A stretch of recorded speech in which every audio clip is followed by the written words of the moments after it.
Well, this is a video um, that I feel like I shouldn't have to make, but we're going to discuss this. So most of this is going to be he said, she said stuff. No names are going to be mentioned, but I wanted to talk about this. So during round 9 at the Michigan Regional, um, there was an incident with a Drastic drop-off and a player drawing a card and shuffling their hand. And there were reports of this throughout the day. There was a window or somewhere, someone mentioned that he was telling players that he had a card that interacted with their draw phase. So I guess that's okay. No, telling your opponents that before the game, I guess. I cannot confirm that happened. So someone else also said something along the lines of that this happened 8 times throughout the day. That this guy got 8 game loss wins on his opponents. And I remember hearing the head judge talking to him about asking if he was clearly waiting for response windows and things like that, waiting for the opponent to draw the card, shuffle their hand, and then attempt to use the card. Now, once again, this is one of those things in this community. There was also a time where people would play Blasting the Fuse, the card that has to have everything in the same column. Since most players don't play with maps with zones, doing that, it can be seen as underhanded, but I guess if you're trying to win at any cost, I can't say I justify that, but some people just do that. Now, let's talk about this Drastic drop-off thing. So immediately you should be telling your opponents, hey, okay, in a perfect world, you should be letting your opponents know that the card that you wish to activate once they draw their card. Now, your opponent playing this game should actually be declaring their phases, and this is all in the perfect world scenario. I mean, typically when I play, I go draw standby main, or if my opponent has face-down cards, I'm like draw, response, and then we go from there.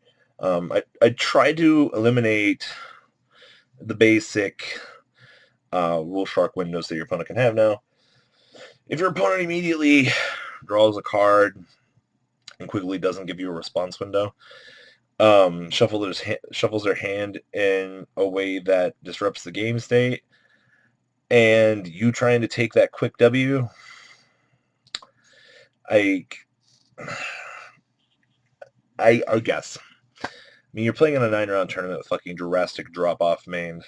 All right, like, you already know that you're going to give your opponents a bad time, but for this to supposedly happen 8 times in a day. Now, I highly doubt that it actually happened 8 times. I could be wrong, but we're here to discuss the inappropriate play from both players. One from side A, which is the player that has Drastic drop-off, not telling his opponents, or his opponent even not being aware of Drastic drop-off, or having a card that activates in the draw phase, and the player playing against the player with a Drastic drop-off not appropriately declaring his phases. Now, I understand. It's round 9 in Swiss. You've been there since, we'll go 9 a.m. All right, 9 a.m. It's now. I've officially given up trying to record with my stupid Logitech camera. This thing keeps shorting out. So, anyway, as I was discussing, playing in a regional for borderline 13 hours really is hard on some players. And you know what? I will give the player some of the benefit of the doubt and honestly just say, hey, maybe he was behind on activating his cards and stuff like that. Maybe he didn't have the intention of getting, the free wins and things like that that are associated with things like this. But, bear in mind when you're going to an event like a regional and you're playing things like this, don't expect word to get around, you know, especially round 9 at a 9-round regional. You know, people know things. People have been talking. You know, like, your deck secrets and things like that really aren't, you know, a secret.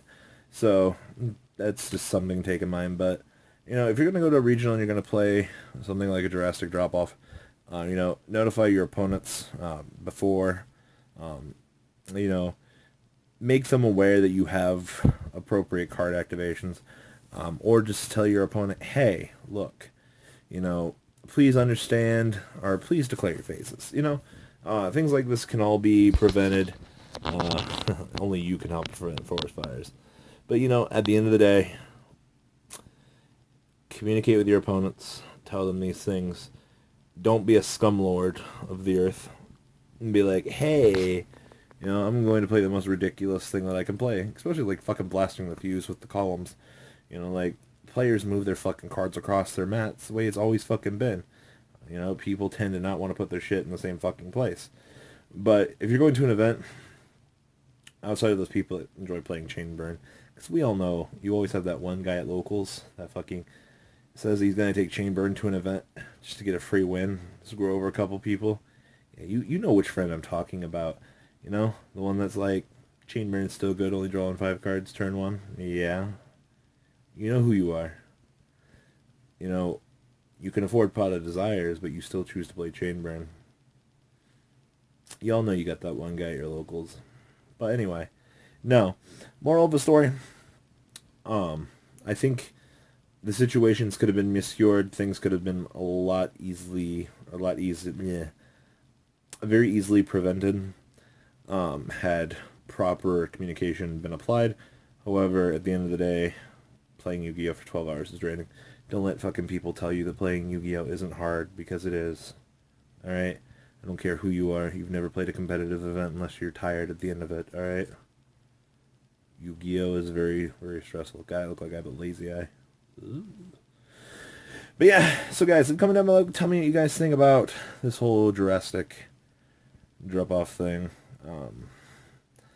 Do you think it should be something that should be had? Well, obviously, but someone will justify it.